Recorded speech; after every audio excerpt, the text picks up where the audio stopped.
Hello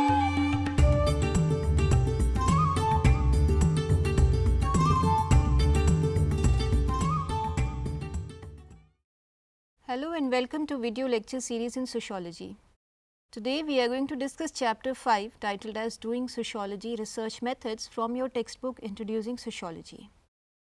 For understanding, we have divided this chapter into 8 parts.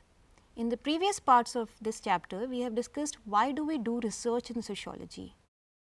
The answer was to move from subjectivity to objectivity, to separate values from facts and belief from knowledge. We discussed about objectivity and subjectivity and various purposes of research in greater detail. Today, we will discuss about how do we select a topic for research and the difference between macro and micro methods in sociological research. Now, let us begin. We have started our journey of understanding why do we do research or what do we mean by research. Simply stating, what is research? Research is a systematic investigation of a topic done in order to search objective information and for the advancement of knowledge. If we say why do we do research or carry out research, we say we carry out research to move from subjective to objective understanding of social reality. And if we say what are the various aims and purposes of research, then the aim or purpose can be either descriptive, exploratory, speculative, evaluative or predictive. Now, after understanding these basic concepts or initial points, you may ask a question that how do you decide about the topic of your research, or how do you decide about the topic that you want to conduct research on, or what can be a possible subject of your research, or how do you select topic of understanding for sociological research. Let us discuss some points to be observed by a researcher while selecting a topic or a question or a subject or a research problem. Now, one of the first steps in the process of choosing a topic is to know your area of interest. What are you interested in? For doing research, you will probably choose a topic that attracts you, or you have keen interest in knowing more about that subject area.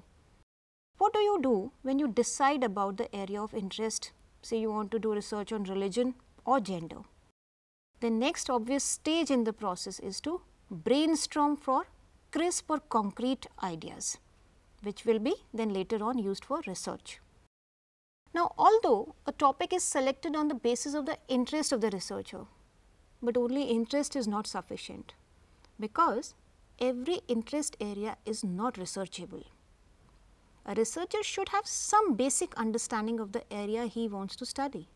This means he or she has an opinion on some of the aspects of the topic under consideration, or he or she is aware of the current social political controversies related to the subject of research if there is any. The researcher regularly reads about the topic of the interest and keeps a track of the latest development or recent news stories pertaining to that topic. At times, after a preliminary or initial choice of the topic is made, reading in detail about the topic gives an individual a clear-cut idea about the further dimension where research can be taken up, or where the research has not been done so far. So, he has a chance to fill the gap. Reading also helps to generate ideas regarding topic within the broad area that you have selected for study or research. This is called as selection of topic through reading and understanding the literature. Now, here periodical indexes and catalogues are used to find out articles and information published about the topic in current magazines, journals or newspapers. These days, search engines on internet or web are also used to find more information related to topic of your investigation. Now, within this broad area, we focus on specific area or narrow down our focus. What does this mean? How do we narrow down our focus?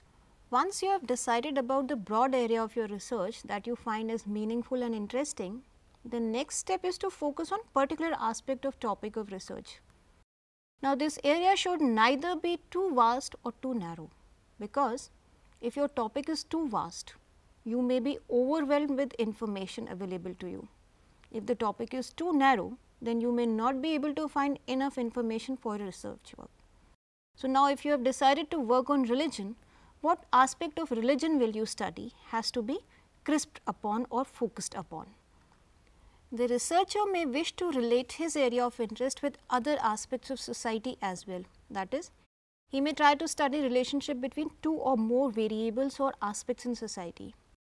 This can happen while focusing or narrowing down on the area of research. The researcher may wish to change the topic or may not change the topic, but he may decide to include some other aspects which make the study more interesting and manageable also. For example, if he wants to study gender inequality or education or employment inequality, he can actually relate these 2 or 3 variables together. After clearly identifying the variables, what a researcher wants to study, the next step is to formulate a research question. The topic of the study has to be expressed in terms of specific questions that can be investigated. For example, one may choose to study gender inequality in society. But while trying to figure out what in gender inequality or what aspect of gender inequality, he then needs to choose some specific variables. Depending upon the interest, the researcher may study gender inequality in the workplace, in organizations. He may study how women are treated in the workplace or in professional organizations. Or is there any form of gender inequality existing in recruitment patterns? If the researcher wants to relate it with education, he may study the differential pattern of enrollment of women in higher education, why women go for particular kind of careers and why they choose certain subjects only. He can also study why some professions are dominated by females, like school teaching, and some professions are dominated by males, like legal profession, and surprisingly, why in some professions there are no women at all, for example, fighter pilots or in defense services. Now, if you are interested in doing a research on religion, let us see in what all areas one can possibly conduct research in the field of religion. First, the researcher can simply study nature of religion and compare a couple of religions, their nature, teachings, etc. with one another. Secondly, the researcher can study religious behavior among people. Is there a decline in religiosity among people? How many people follow rituals? Why they are change in the nature of religious behavior or practices? Third important area can be, or an interesting aspect of it can be, to explore what people mean and understand by religion. Is religion only about daily rituals that we do, or is it about ideology or philosophy about life, or is it an experience or a force that you cannot see but experience? Now, such explorations call for an understanding of people's perspective, that is, how people perceive religion or mean by religion. In sociology, some concepts are contested in nature, and religion is an example of such contested concept. What do we mean by a contested concept? For a while, let us understand this concept also. Contested concepts mean that sociologists do not have a single fixed or an agreed definition of a phenomena. Now, this discussion on what topic or aspect of the study to be taken into account leads to another important aspect of research methodology, the difference between micro and macro research methods used in understanding and doing research in the field of micro or macro sociology respectively. In the field of economics, we often use the term micro and macro economics. How do we use this distinction in sociology? In the sociology also, just like economics, we use micro and macro to distinguish between levels of analysis or units of study, that is what we are studying. Sociological approaches are differentiated by the level of analysis. Micro and macro level studies each have their own benefits and drawbacks or respective strengths and weaknesses. Now, let us understand these in greater detail. Micro sociology involves the study of people at a more interpersonal level, as in the face-to-face interactions. Micro level sociology looks at small scale interaction between individuals, such as the conversation between people or group dynamics or between small number of people. Micro sociology allows for on the ground analysis, but it can fail to consider the larger forces that influence individual behavior within these groups. On the other hand, macro sociology involves the study of widespread social processes, and it looks at large scale social phenomena such as social orders, social stability or social change. Macro sociology allows observation of broad patterns and trends, but it also runs the risk of seeing these trends as abstract entity that exist outside the individual who enact them on ground or follow them like that only. Now, depending upon the unit of analysis, both micro and macro sociology use specific types of research methods to conduct research and collect data for research.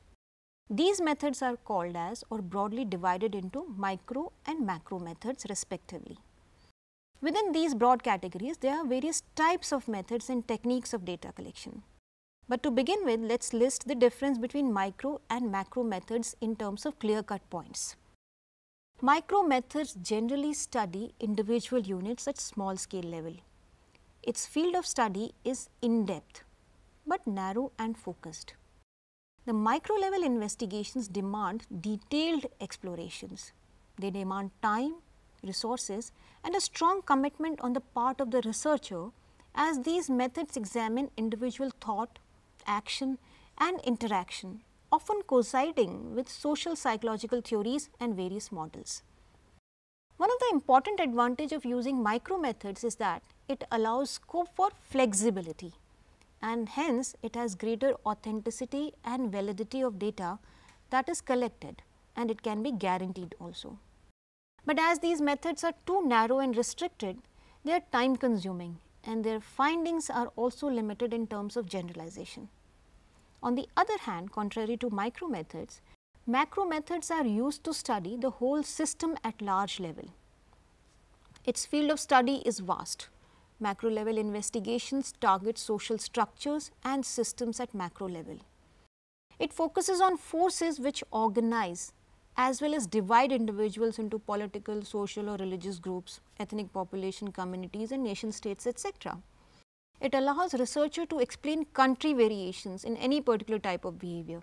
For example, participation of women in workforce. Macro methods deal with aggregates of these type of activities.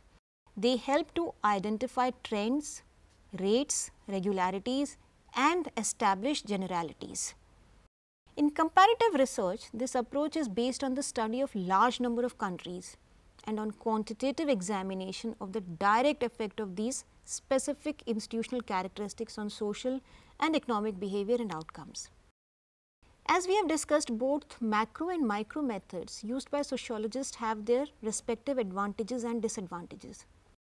Sociologist or researcher must be aware of these points, these advantages and disadvantages, while deciding about the methods of data collection while doing social research.